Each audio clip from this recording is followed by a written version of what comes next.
Hi, good morning, everyone, and welcome to our December Tobias Wealth Wisdom monthly chat. My name is Edgar Collado. I'm joined here with Catalina Franco Cicero, who's one of our financial planners.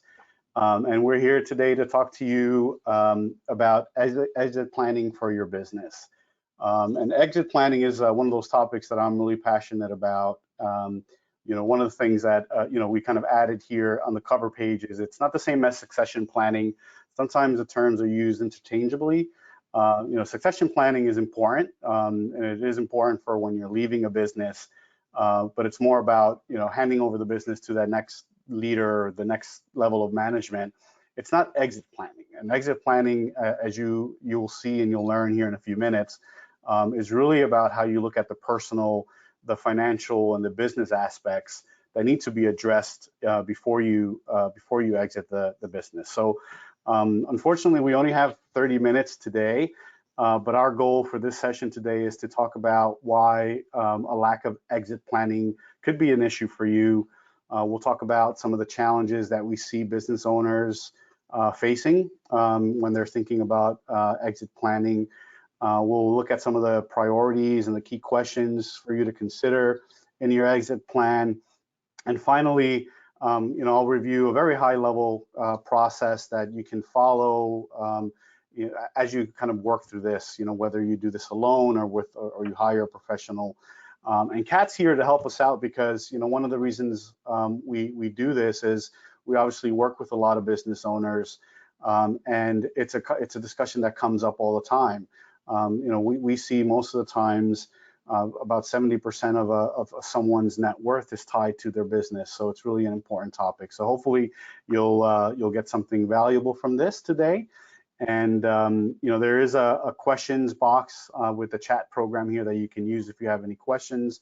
We'll take questions at the end, but please feel free to type those in as we go. So thank you, Kat, again for being here, and I'm really excited about having this conversation with you.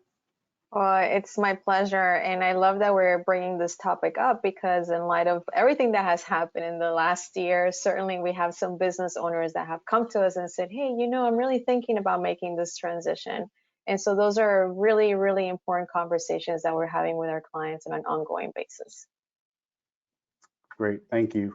So as we usually do before we get started, this is just a disclosure to remind everybody that this is not personalized advice that we're giving.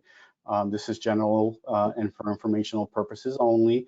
Any of the recommendations here really should be reviewed with your professional, whether that be tax, legal, or business advisor if you're working with one.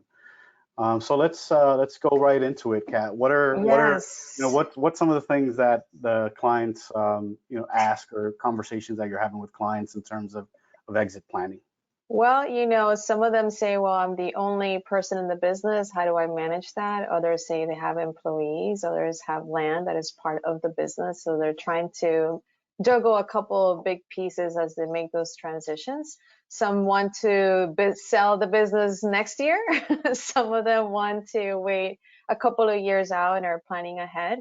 But as we move forward, tell me and tell our audience, what are some of the things that they should be thinking about from a proactive perspective as they begin to contemplate their exit planning? Yeah, so really the first thing is, why this is important, right? And why exit planning is a growing concern. I mean, the stats around exit planning are not favorable. Right? The truth is that success rates have been very low. Just like you hear that 7 out of 10 startups fail, the success rates for successfully exiting your business is also very low. Sometimes you're not in control of your exit, and we'll talk a little bit about what some of those things are that can potentially trigger an exit before you personally are ready. And also, working with an investment banker or a business broker is not exit planning, and actually you'll leave value on the table if that's truly all you do, because you're approaching it and trying to address it kind of later in the process that you that you should be. But I'm going to read some of these stats because I think they're just very telling. The first one is the one that I'm really concerned about, and we've seen in our clients, is that This was a study done by the Exit Planning Institute in 2017. But 12 months after selling their business, 3 out of 4 of the survey participants, quote unquote, profoundly regretted the decision. We'll talk about the personal aspects and how important those are when you're thinking about exit planning, but that's huge. And this is where truly holistic exit planning, just like the financial planning that Tobias Financial does, is really important. 70–80% of businesses that are put on the market don't sell. 30%, only 30% of family-owned businesses actually survive into the second generation. And there are so many people that have, let's say, what we call a lifestyle business, and they need the business to remain profitable after they retire in order to have a successful retirement, for example. And yet only 86% of those surveyed actually had some sort of strategic review or growth project that plays into it. So, there's a laundry list of stats that I can share. It's not, the intention here is not, to scare anyone, but just like, we spend a lot of time with clients on the personal side and planning for their personal retirement, the same amount of effort really needs to be placed on business exit, Kat. Right. And so as we're planning, we're obviously trying to beat the odds, right? To put our clients in the best possible path to success as they're looking to sell their businesses. So that is part of the conversation, right? How do we do that? And so can you tell us a little bit more, Edgar, about some of the challenges that you see that drive these statistics? Yeah, sure. So I think there's 3 key ones that I'll talk about today. So the first one, it's kind of funny, but sometimes the owner just doesn't want to exit for a number of reasons, right? They might be afraid of the process. They might feel trapped in the business. They may not know what's next. They may not see it as an urgency, right? They're very busy, perhaps kind of running the business, or they're misinformed about what exiting a business is. So, oftentimes business owners don't have anything to look forward to, or they just don't feel secure. They haven't done the personal or the financial planning that's necessary to really guarantee a successful exit. So hardly do people not sell, or hardly does it not succeed because of numbers or financial reasons. A lot of times it's because of all these other factors, and we'll talk a little bit about kind of how to do some of those. The next one is that kind of income versus value mindset, or being a lifestyle, let's say, business owner versus a value creator business owner. And what that means is, you can have a business that's generating a tremendous amount of cash flow, but if you're taking all that cash out of the business, if you're spending that or using all that income and not reinvesting it in the business, you're not creating value for your business long term, and that's going to have an impact ultimately on how successful your exit is. And then the third one, and probably one of the most important here, Kat, is unfortunately half the time a business exit is not voluntary, right? So there's so many things, there's so many factors. Those of us that are in the exit planning kind of area call it the 5 Ds, right? These are the things that can trigger a business exit, whether you're ready or not. Obviously, if something happens to you, if you're death or disability, or you get divorced, right? Maybe it's a business that you and your spouse run, and you have personal disagreement, that can cause you or drive you to have to sell your business before you're really personally ready for it. Or the business might be in distress. I mean, think about what's happened this year and with COVID, and how many businesses are in distress. You may have no choice but to exit the business at this point for that reason.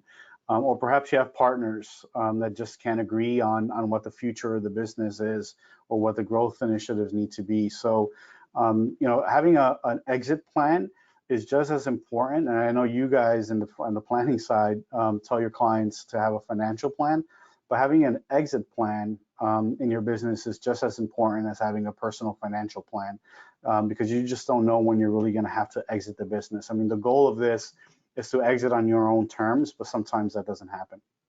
Right, and just being prepared for the curveballs of life, right? On the personal side and also for the business, like you just said, the death, disability, divorce, distress, anything can happen. And so how do we proactively prepare for those things? Because it's just it may just happen. And that's part of what we do, is just try to help you see what may happen in the future so you could be prepared.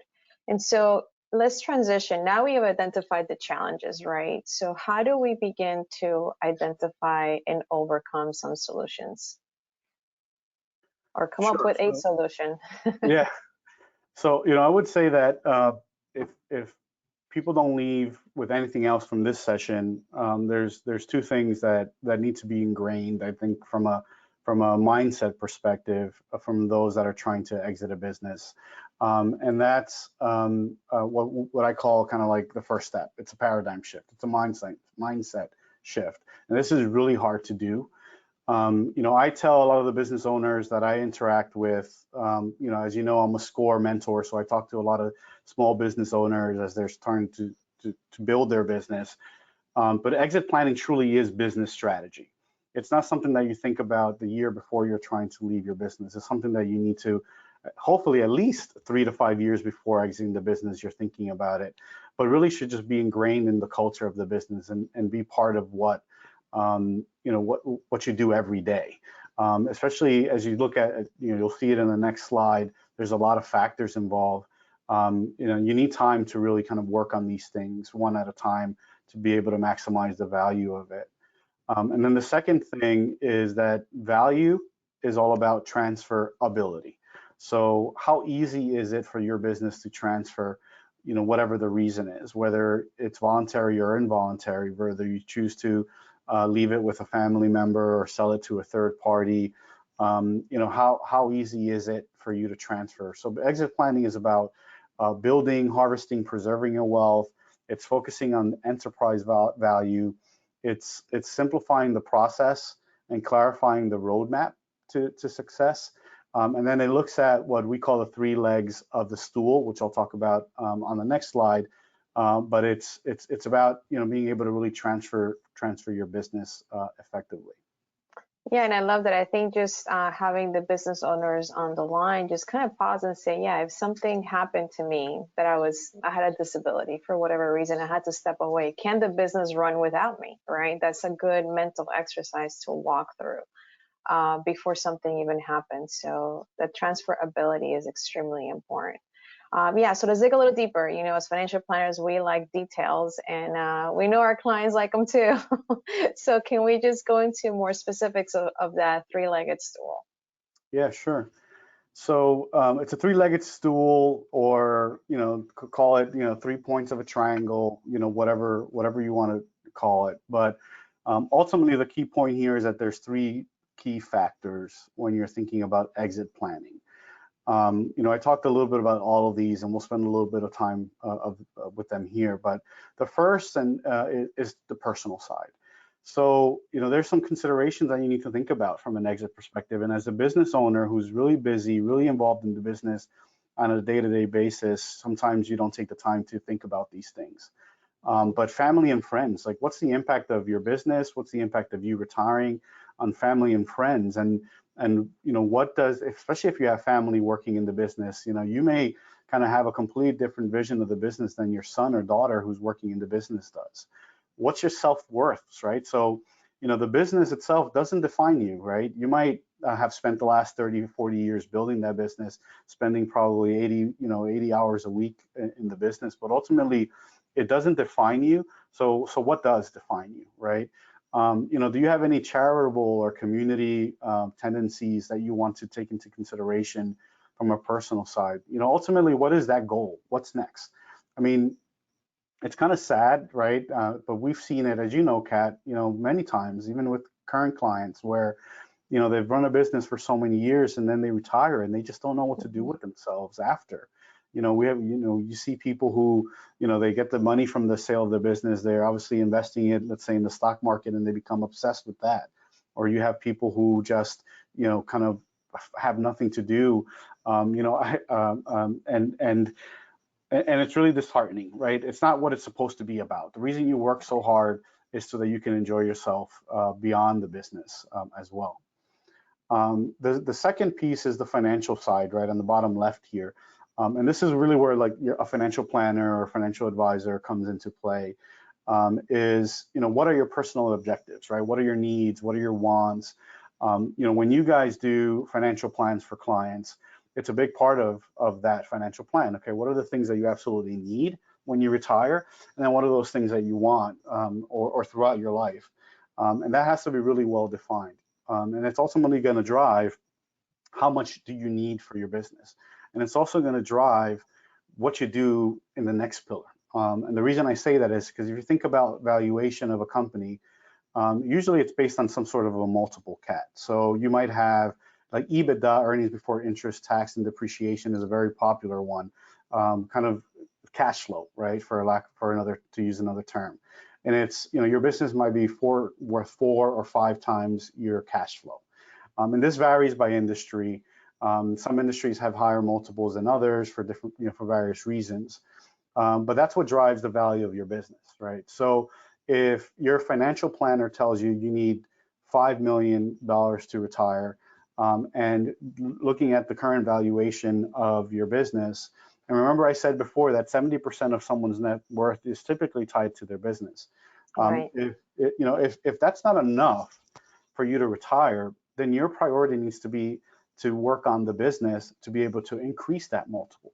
So what we've seen from an exit planning perspective is multiples, that may start at 4 or 5 times that EBITDA or that cash flow, going up to maybe 10 times EBITDA or cash flow, just by implementing some of the value drivers that we'll talk about here in a minute. And look, guys, there's experts out there that do this every day.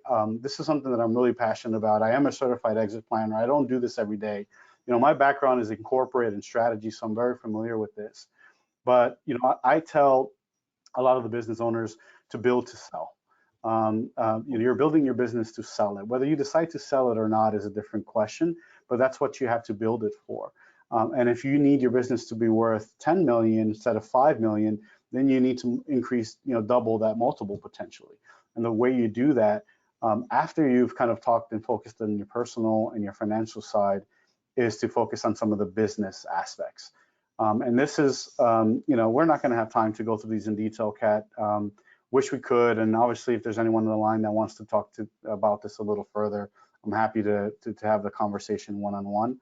But these things here, when you look at the list, they're very daunting. It's a lot here. What I recommend to people, and we'll talk about the process, is do a self-assessment, right?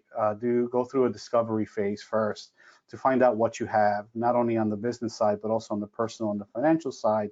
And then what we in the exit planning industry typically do is we kind of score all these factors, right, on a scale of whatever, 0 to 100, 1 to 10, it doesn't matter. And then you prioritize it that way. What are the ones that are going to add the most value? What are the ones that are going to be easier for you to implement? But I'm going to read through the list real quickly, and then I'll talk maybe about a couple of them. But next level management, right? Who's going to take over the business, right? Is that someone internal, or is it someone that you need to hire, right? And this is a big challenge that I see with business owners, especially those that are kind of small. Maybe they don't have any employees, or maybe they have one employee. They've built a successful business, and a lot of them say, well, I know that when I decide to retire, the business is just going to fizzle away. And that's unfortunate, because potentially hiring that next person to take over for you is a great exit strategy. Do you have the operating systems that are going to improve and sustain cash flows? Do you have a diversified customer base? So if your biggest customer makes 50% of your revenue, that's a problem, and that's a risk for anyone that's looking to buy your business. So if you have a situation where you have a couple of really big customers, one of your key priorities needs to be to diversify your customer base so that you can reduce the percentage of your overall revenue and ultimately income that's attributed to that customer. Do you have a growth strategy, and is it proven? Have you grown, and have you shown that your ability to grow? Do you have recurring revenue? Recurring revenue is huge, right? This is why we see all these big companies now going to these kind of monthly type of subscription services. Amazon started selling books, and now they make hundreds of millions of dollars on Amazon Prime and things like that. This is recurring revenue. Do you have good cash flow? Is it improving? Is your business scalable? Can it grow? Do you really have a competitive advantage? You know, maybe not in the overall marketplace, maybe your competitive advantage is more local, but how well have you defined that? And then do you have good financial foresight and controls? And by that, I mean, um, do you have a good planning process? Do you budget? Do you do long-term budgets? And if someone came to buy your business today, can you really talk about your financials, right? And do you have good controls? I mean, I've talked to business owners and said, well, what was your revenue this year? What's your revenue looking to be this year? And they can't answer that question. You know, to a prospective buyer, that's a risk. They want to know that the owner of the business truly knows the financials well, that has foresight and can say, well, this year my revenue was $1 million. Next year I hope to sell 1.3 million, and here's how I'm going to do it. And that you have good controls around your accounting, and can give whoever's looking at those financial statements confidence. Well, this is a lot of information, and Yes. I love that you highlighted just a couple of the things that are important under each of the bullet points. Certainly, we are providing some handouts, just a little note there for everybody that will help you dig a little deeper and just digest this information more in depth.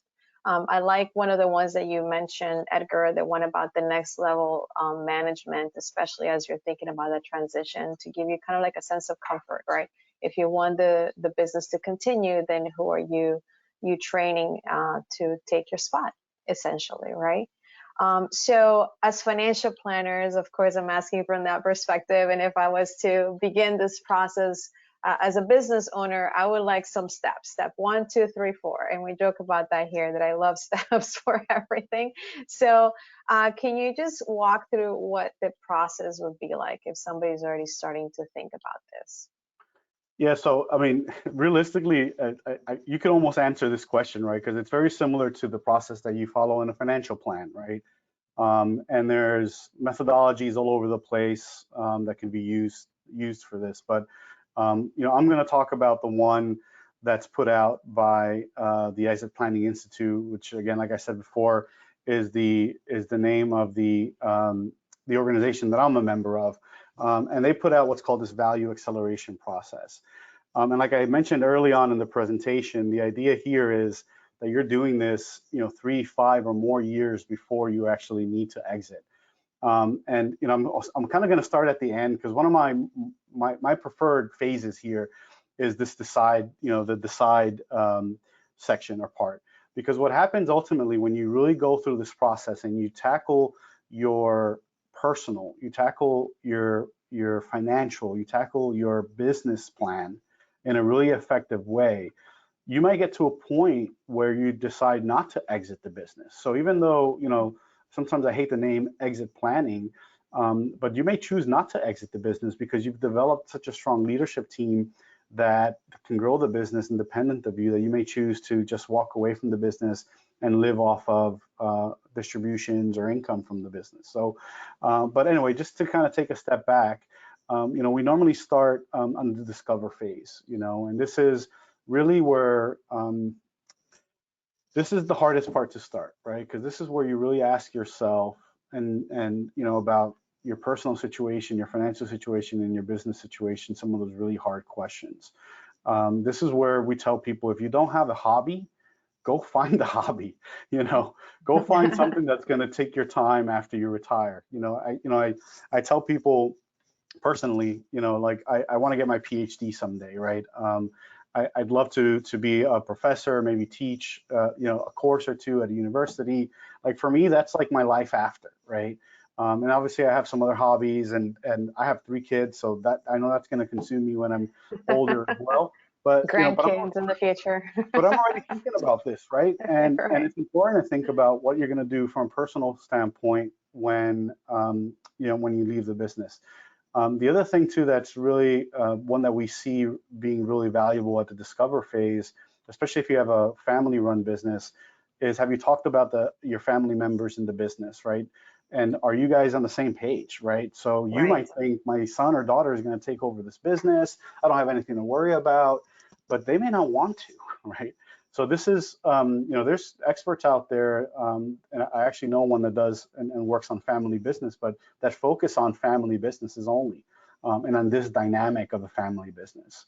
And then after you've kind of done all of that, you've done all of your discovery, you have a good idea, you've done that self-assessment, so to speak, on all these, on the three legs of the stool. You create an action plan and you prioritize it, like I mentioned before, and you start implementing, you start preparing for your exit. So if you determine that your leadership team is the biggest gap, you start focusing on that. If you determine that finding a hobby is your biggest gap, then you start exploring things that you can do in retirement. But the idea here around focusing on your values, both on the personal and the financial side, and then de-risking the business are super critical, right? As a buyer of your business, I'm looking at risk, and risk is going to determine value. And the less risk your business has, the more valuable it's going to be. And then you get to the decide point, like I said before, Kat. By this time, like you know everything. You know what you're doing after you retire. You know that you're going to be fine financially. You know your kids, your spouse is going to be fine. And you can choose to either sell or not sell the business. And then this is when you kind of really determine how you're going to sell your business, right? So the biggest mistake that we see is that someone goes straight to a business broker or an investment banker and says, I want to sell my business. You're kind of too late at that point to really maximize value and to kind of solve all these other things that we've talked about, because all they're going to be concerned about is the transaction. They get compensated on a transaction. So they're going to tell you your company is worth X today, and they're going to try to get you a buyer. But you're not maximizing value. Your personal situation could be a mess.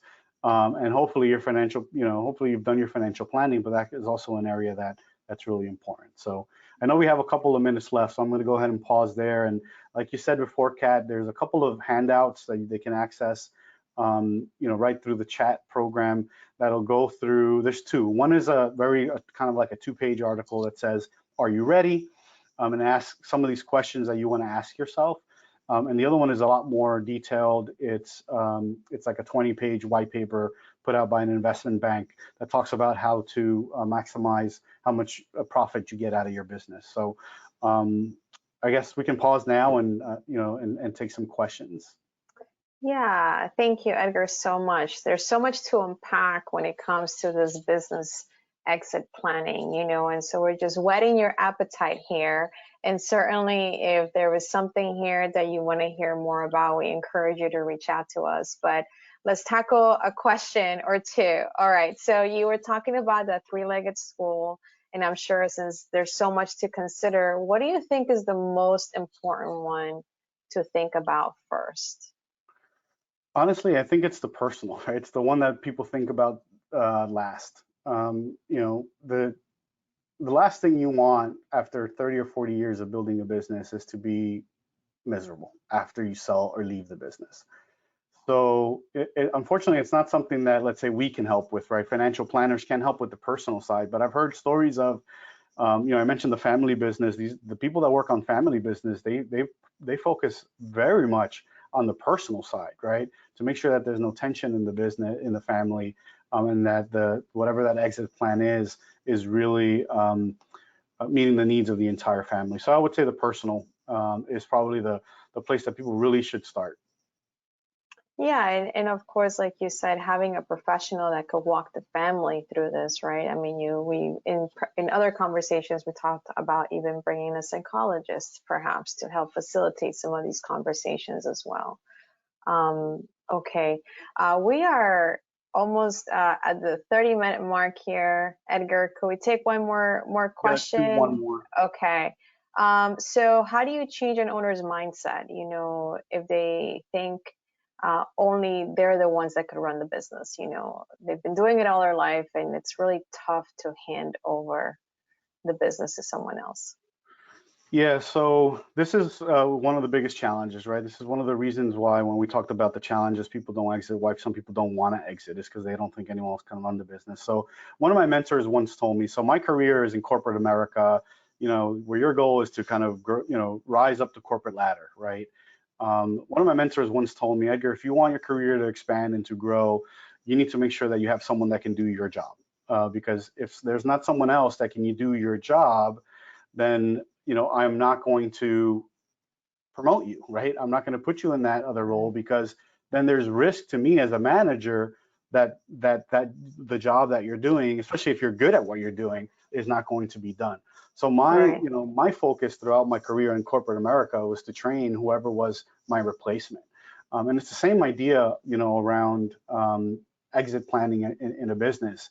Is if you want to exit your business super successfully, and kind of jumping to, I mentioned personal is number one goal, but if you're going down to the value drivers, having someone that can take over your business is probably one of the most critical things, especially if you truly want to step away. But even if, again, if 50% of the times exits are not planned, if something happens to you, and you need to exit your business, you want to make sure that your family and your employees are okay. And that's the most important part. All right. Well, with that, everybody, we leave you for today. And we just want to thank everybody who participated, who took time out of their day to invest in learning a little bit more about this really important topic. We encourage you to share this with friends and with family. So if you're running a business, you want to start this conversation with your family, certainly share this link. It's going to be distributed to everybody who registered for today's chat. And it's also, you're going to receive a follow-up email. Certainly, the financial advisors here at Tobias are here to answer your questions. And as you can see, the phone's already ringing. Somebody must be calling already. Yeah, and we got a lot of questions, Kat. So we'll make an effort to get back to everyone that asked questions. So we try to keep this short and sweet, and not to take up too much of your time. So thanks again, Kat. Thanks everyone for joining us today, and we wish everyone a wonderful day and a beautiful holiday. Hopefully, you can enjoy some much needed time with family and friends. So have a wonderful day, everyone. Thank you so much. Take care, everybody. Thank Bye. you.